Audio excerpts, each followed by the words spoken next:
Hello, everyone, and welcome to another edition of Fair Territory. I'm coming to you this week from parts unknown. Actually, not parts unknown. I am somewhere in California. I had Padres Brewers on Saturday in San Diego. I've got Mets Giants in San Francisco this weekend, so that's why I'm staying out here. But we've got a lot to discuss this week, and I want to start with a little bit of a controversy that erupted Saturday at Yankee Stadium, and it involved sticky stuff. It involved Domingo Germán, and it was actually a very interesting situation. Now, I'm going to address this, and I know fans in New York and fans in Minnesota are going to have much different perspectives on this, and fans around the country will as well. I actually sort of see both sides here, but let me explain what happened first. So Germán gets asked by the crew chief, James Hoy, to clean his hands. There's rosin on his hands. He doesn't clean his hands. He comes back out, they see it again, and at that point, the Twins felt he should have been ejected. He didn't comply with the umpire's wishes. You can make that case, but the umpire's position, Hoy's position, was he's not using anything illegal. What he's using is the rosin, which is perfectly permissible. That's right behind the mound, the rosin bag. The guys pick it up all the time. Twins feel, hey, you don't comply, you're out. I guess Hoy could have made that decision, but if he had made that decision, and here's where it gets really dicey. The Yankees' point would have been, whoa, whoa, whoa. You're throwing a guy out for using something that isn't illegal? What is the problem here? And yeah, he should have cleaned his hand, but I don't know if that's an ejectable offense. If you're James Hoy, it obviously wasn't. So, by the letter of the law, I guess, yes, he could have been ejected, and perhaps that's what should have happened because he failed to do what he was asked to do. And that was the Twins' whole point. Remember, Rocco Baldelli, the manager, said, I'm not saying he's using anything illegal, I'm saying he didn't comply. Okay, but again, go back to playing this out. And if he does get ejected, well, again, if you're the Yankees, you're screaming, hey, this is not right. So it was Yankee Stadium. Opposing teams often feel the Yankees are not favored necessarily at Yankee Stadium, but that the umpires sometimes are concerned about acting against them, given the crowd and given that it's always a lot of people there. But I don't know that that is what swayed this. And the Twins also were upset that the Yankees, while the umpires were gathering to discuss this, were all kind of gathered around, players and coaches kind of in the meeting with the umpires. I get that too. That's a concern. And the other thing that came up with regard to this issue, and this is perhaps the most salient point, if you're questioning whether Germán was indeed violating the rules. His spin rates did drop after the third inning, according to some pitching analysts who were tweeting about them.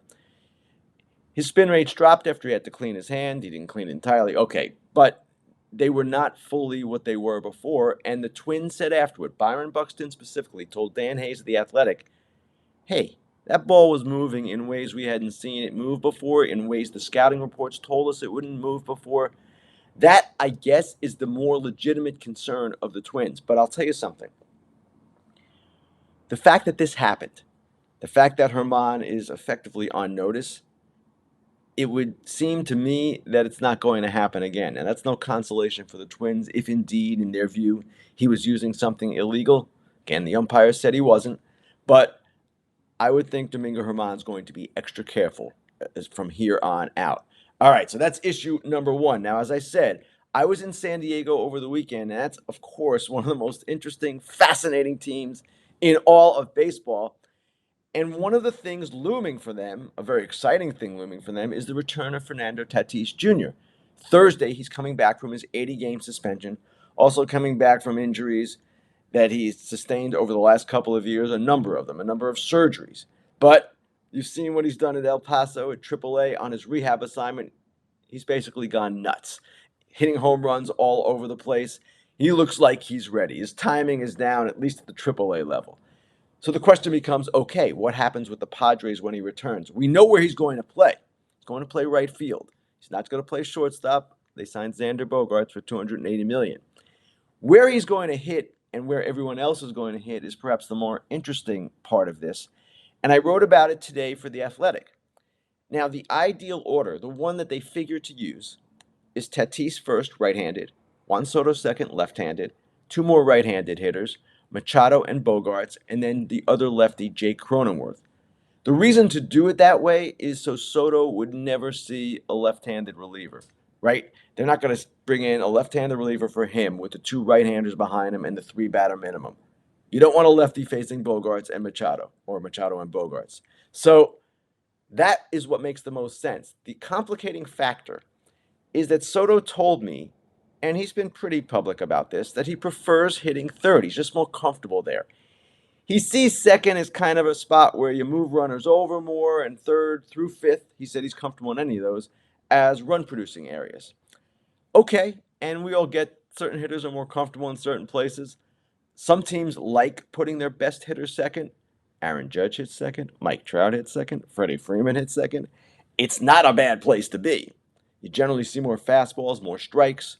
You get another time at bat. For whatever reason, Soto has not been comfortable. Now, the other thing with Soto is that he has not really hit at all since going to the Padres, since the trade last August.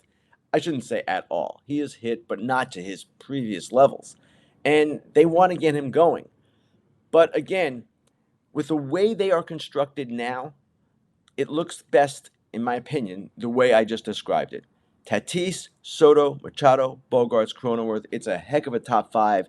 It will be potent, and Soto will get everything he wants, or I would think the pitches he wants, batting second. The other concern, if it is a concern, is how Tatis will fit in. Remember, there was some disappointment expressed in that clubhouse after he tested positive for an illegal performance-enhancing drug last year and got hit with an 80-game suspension. Well, remember, he was with the Padres again in spring training, and I expect it's not going to be a problem. I interviewed Jake Cronenworth post-game on Saturday after his two-homer game, and he seemed excited by the emotions that Tatis is going to bring, the good emotions, the fire, and I would expect that at this point it's not going to be a problem. This team does have a lot of big personalities. There's no question about that. Superstars. And when you put superstars together, occasionally you have some fireworks. We've seen that at times with the Padres. Remember that Machado Tatis dugout? I don't want to call it an incident. I don't even want to call it a confrontation, but there was some emotions expressed. The good thing is Padres have Nelson Cruz right now, who is kind of an elder statement. They've got Xander Bogaerts, who is one of the classiest people in the game and a leader. Manny has grown over the years. I don't expect that to be an issue. I'm quite excited to watch them play. They have been so far a disappointment, 8-9 going into Monday, just haven't clicked quite yet. They've also got some pitching concerns, but Musgrove is coming back. That also is expected to happen this week. So they should be in position now to kind of take off a little bit. At least that would be their hope. Finally, as we start off today, the clock. We cannot get away from the clock. I don't want to get away from the clock. It's a fascinating subject. It has changed our sport. But there is one thing I'll discuss here, that has come up in recent weeks, both from players and from executives and coaches and managers, a concern. And that concern is starting pitchers fatiguing because of the accelerated pace. Now, we don't really have a large enough sample yet to judge this, right? But over time, we will, whether more pitchers get hurt and, more importantly perhaps, whether the hot summer months, places in the Northeast and Midwest in particular, things get a little dicier. Fatigue becomes even more of an issue. And that's going to possibly lead to some injuries. That's the concern anyway. We'll see if it happens. Pitchers seem to get hurt every year, regardless of clock, no clock. It just happens. But I get this concern, and I also see it as a particular problem, perhaps, for teams that are using six-man rotations. And you ask why. Keep in mind, 13-man limit on the size of a pitching staff. You can only have 7 relievers if you're using a six-man rotation. So you're one short where you would be if you had 5. When that happens, and then when you have starters going not as deep into games, it can really tax your bullpen.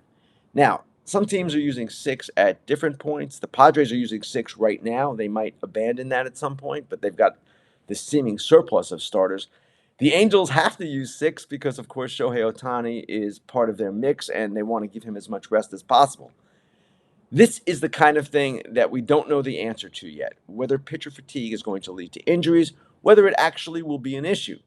Remember, the minor league pitchers, the starters, guys who have come from the minors, I should say, they've been dealing with this for several years now. They are not uncomfortable necessarily with it. They're accustomed to the pace, and I would assume physically they've adjusted. But for older pitchers, perhaps there will be a greater adjustment period, and that is something to watch in the months ahead. All right, when we started the show, I promised that occasionally I would go deeper into some stories I've written, kind of explain the process a little bit when appropriate. I'm not going to give away all of my secrets. But I wrote two last week that I do think are worthy of discussion because they were a little bit different, and maybe I can give a little bit more insight into how they came about. Now, I'll start with the second story first because it's the more recent one, and that was an interview I did with umpire Dan Bellino. Now, Dan Bellino is a guy who's been a full-time Major League umpire for the past 15 seasons. Actually, this is his 15th coming up. And he's a guy that I met during the WBC, and we talked a little bit. I got his number, and I asked, just, if we can talk from time to time over whatever issue might arise. And he said, yeah, that's fine. But on something like this, when you're interviewing an umpire about Major League rules, there is actually a process you go through, and I can't just call him up and start an interview. He is basically under instructions to clear that with Major League Baseball, which is something I did in this case. Major League Baseball, I feared, would not be willing to have me talk to umpires. It's not something they're always comfortable doing. You'll notice sometimes when there's controversial stuff, such as the Germn thing we discussed in the first segment, there will be a pool reporter that talks to the umps. A pool reporter is a designated reporter who will go downstairs, talk to that umpire, and then give the quotes to all of the other reporters. That's the way a pool reporter works. It's not necessarily the ideal circumstance. You'd want other reporters to maybe ask other questions, but that's the way generally it's done. So Major League Baseball is protective of umpires, but in this case, they did allow me to speak to Dan Bellino, and if you read the article, I thought it was really interesting just in the way he discussed the different things that umpires are facing with the clock, the different challenges. They've got to learn an entire new set of rules, an entire new set of hand signals. There is a lot going on with the game now that wasn't going on before. He described how it used to be he just lock in on balls and strikes. That was the job at the plate. It was mentally exhausting. It was really difficult to do. It was an umpire's primary responsibility. Well, now with the clock, you've got something else to worry about. And that was just one aspect of it. And he also mentioned about how the interactions at home plate with the players are different. They're shorter because they have to be shorter with the clock ticking. He mentioned an instance when he got into an exchange with Tommy Edman, and Tommy Edman's like, whoa, whoa, whoa, cannot talk right now. The clock is going.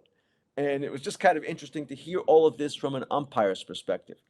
We've heard from Major League Baseball, we've heard from managers, coaches, executives, and we've heard from players, but we hadn't heard from an umpire. So I was grateful to MLB for allowing this interview to happen. I was grateful to Dan for participating and being willing to participate. A lot of umpires, I shouldn't say a lot, but a number of them can be rather guarded for reasons you can understand. They are guys who have a really difficult job, and we only hear about them when something is amiss, shall we say. So that was the umpire story. The other story was the one earlier in the week in which I talked about a stolen base technique that has been around for over 50 years, but is now becoming more in vogue because of the new rules, the larger bases, the fewer disengagements, all of the things that have been done to enhance base stealing. And I got this idea from a guy I've known for a long time. And sometimes being in this business for a while does benefit you. And it benefits you because some people you just stay in touch with and they come around and occasionally they have a really interesting idea. The person I'm talking about is Mike Roberts. Mike Roberts is the former coach at the University of North Carolina. He was the coach there for some 20 years. He's still the manager in the Cape Cod League. He's 73 now, and he's also the father of Brian Roberts, the former Orioles second baseman who had a fine major league career. So Mike gets in touch with me shortly after opening day. He starts texting me, and he says, hey, look at this technique. This is something we've been teaching. I learned it at the Kansas City Royals Baseball Academy in the early 70s. This is going to be a big thing, and the Yankees are using it. They're at the forefront of it. You should look into this. I get these kinds of texts and calls quite a bit. People telling me, look at this, look at that. Often it's with people who have an agenda, who want me to write about them, perhaps, write about their team, perhaps, write about a product. It could be anything. Now, Mike, I've known for a long time, but I was still a little skeptical. I'm like, why is he so enthusiastic? Well, Mike is always enthusiastic. That's one reason. But then I called the Yankees director of speed and base running. I think that is his title. His name is Matt Tallarico, and he is sort of a disciple of Mike's. There are many in the game, base running instructors along those lines. And he explained to me the whole thing. It is indeed a thing. I found it really interesting to write about. I talked to about a dozen people for this story, and I thought came up with something a little bit different. Now, it had been written about before by Fangraphs a week before or so, just what it was, but my story was deeper. It went into the history, it went into all these different personalities, these people who were involved in this process. And actually, even before the Fangraph story, there had been a tweet from Jerry Weinstein, who is a coach, an older coach with the Rockies. He's been around forever too, a catching instructor, legendary. And he tweeted, this is going to be a thing. This is going to be big, this stolen base technique. And that is the first thing that Mike sent to me. So that is how those two stories came about. I hope you found it interesting. I find it interesting. People often ask me, what are you doing? How are you going about this with your different processes? And in this case, it was a little bit different than me simply getting on the phone and asking people questions, which is basically normally what I do. Time now for the Dude and Dork of the Week.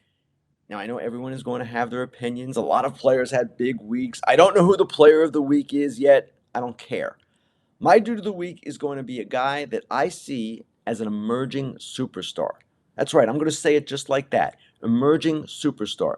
He's not there yet, needs to play a bit longer, but Orioles catcher Adley Rutschman is a guy who looks like he is going to be a big name in this sport for a long time to come. You saw what he did in this past week, the walk-off homer. He's got 4 homers on the season now. He's hitting 344 with 1,000 OPS.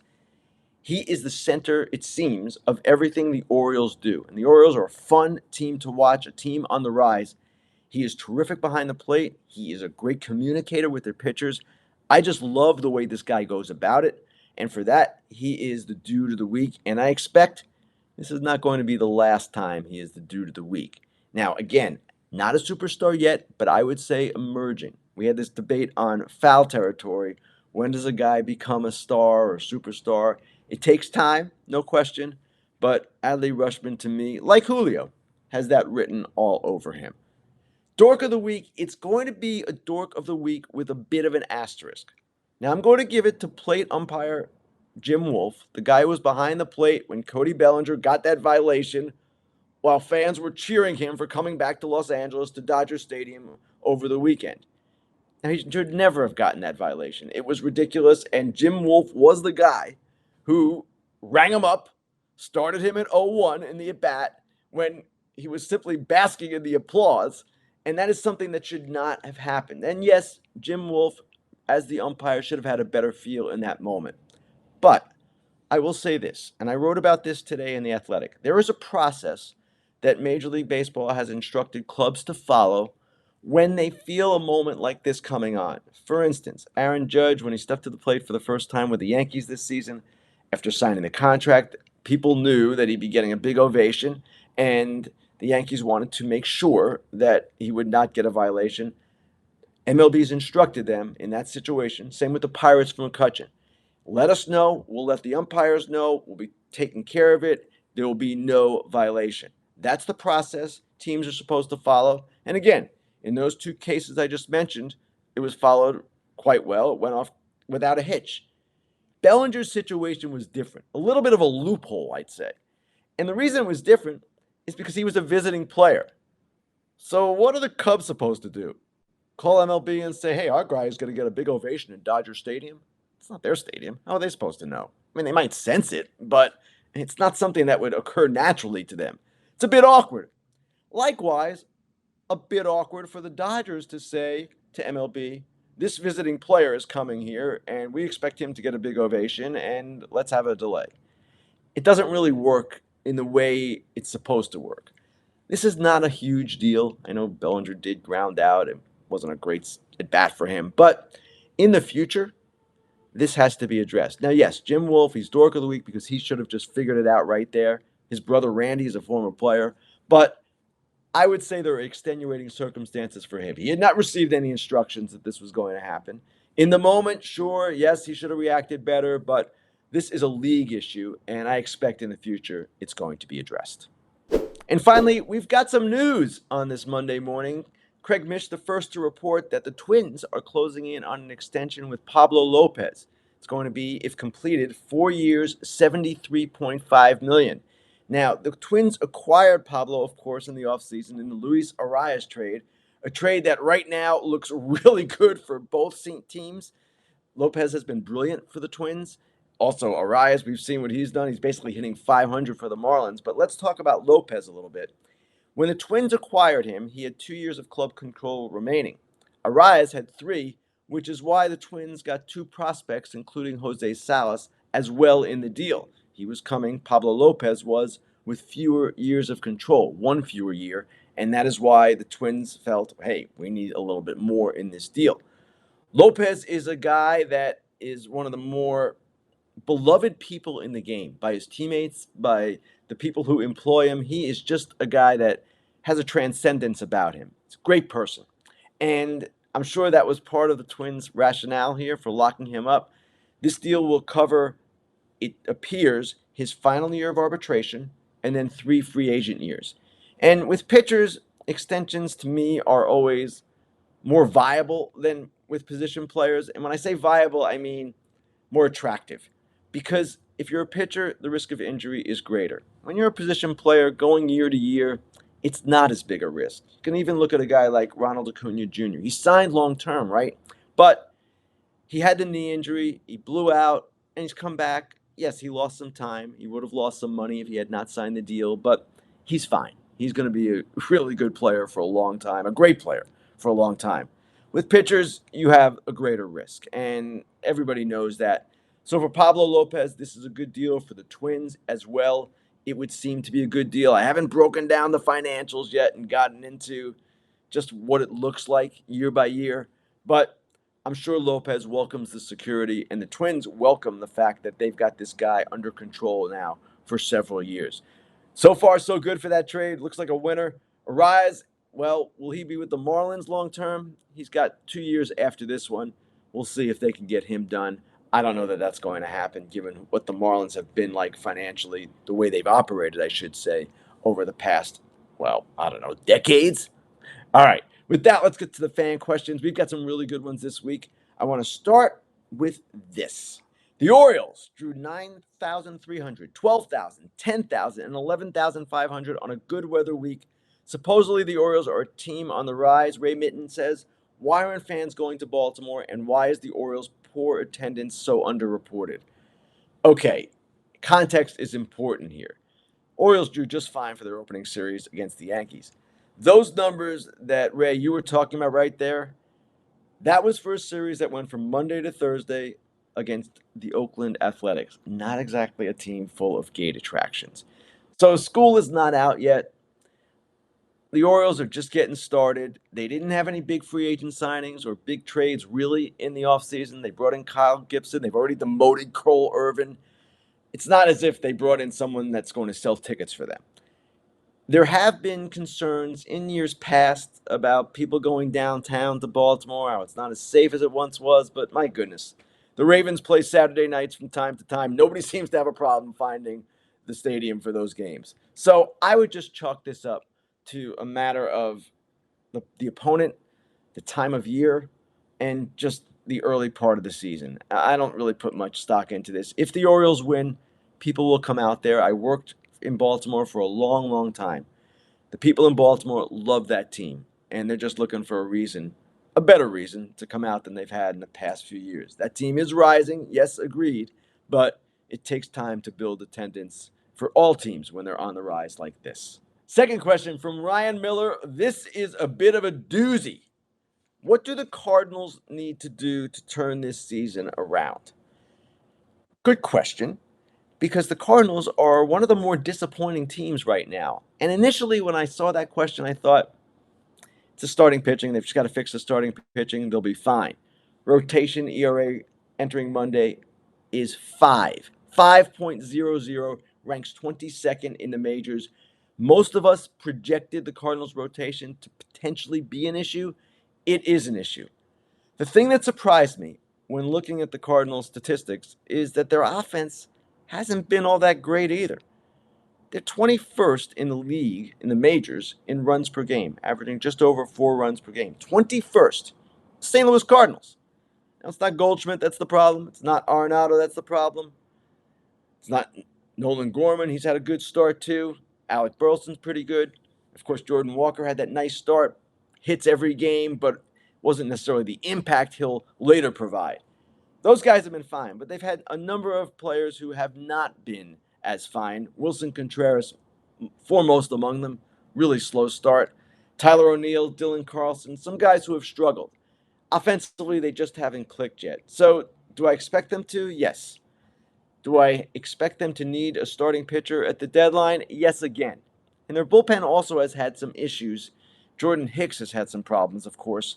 They have not gotten him on track. So, kind of team-wide, they've struggled, and the offensive part has been the one surprise. The starting pitching, that was going to be an issue. We just talked about Pablo Lopez. I am still of the belief the Cardinals should have traded from their outfield surplus to get Pablo Lopez. They had the pieces to do it, chose not to. Oh boy, here we go. Here is the question that I believe most Yankee fans want answered, and answered immediately. Zachary Goldstein asks, will Aaron Hicks be DFA'd when Bader comes back? Now, first of all, I love how in baseball now we use DFA as a verb. It's designated for assignment, and we say all the time, not just Zachary, I say it, this guy's getting DFA'd. Will Aaron Hicks get DFA'd when Harrison Bader returns? I sort of doubt it. The Yankees, starting this season, owed him $30.5 million, so that number's a little bit less now. Still a lot of money. At the same time, if you're a Yankee fan, you can say, what's the difference? He's not producing. We don't need him. He's taking up a roster spot. Just let him go. Teams generally take the path of least resistance until they have no more paths like that left. The Yankees can DFA Willie Calhoun. They can probably do some other things as well. I just don't know that they want to give up on Hicks just yet.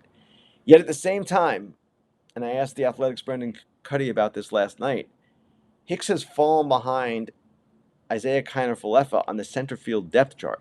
In Baltimore, the Yankees even hit Kiner-Falefa in a spot where they could have used Hicks for Franchi Cordero.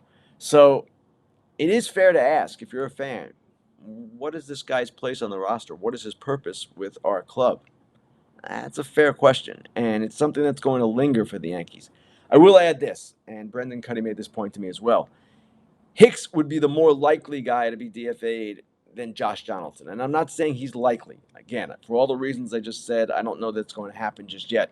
Donaldson still has defensive value, gives them depth in the infield. It's not quite the same dire situation it seems to be with Hicks. Hey, thanks for all those questions. Those were some really good ones this week, really pertinent and to the point. This week, I'm staying in San Francisco. I've got Mets at Giants on Saturday on Fox. Excited to see the Mets now with Brett Baty up, with Alvarez catching, perhaps. They're starting to incorporate their young players. Now, offensively, you might think they've been a bit of a disappointment, but I've got a note in my column today about how they've been also a bit unlucky. So maybe now with Baty coming up, they get untracked. It's going to be really interesting to see just how they unfold, as it is, as I talked about at the start of the show, with the Padres. Will these teams now, as the season keeps going, start to get untracked, start to play a little bit better? I want to thank everyone for listening, for watching. You can subscribe to us wherever you subscribe to your podcast. You can watch us on YouTube every week. We'll be back next week. Hey, BetMGM is running an MLB Bet $10, get $100 instantly promo when you use the bonus code SPICYMLB. You can get this offer in 4 easy steps. Sign up and deposit at least $10 into your newly created account. Download the BetMGM Sportsbook app on iOS or Android. Place a pregame moneyline wager of at least $10 on any MLB team to win at standard odds price. Then you will receive $100 in bonus bets instantly. If you sign up in Massachusetts or Ohio, you will receive $200 in bonus bets. Just remember to use the bonus code SPICYMLB. Gambling problem? Call 1-800-GAMBLER.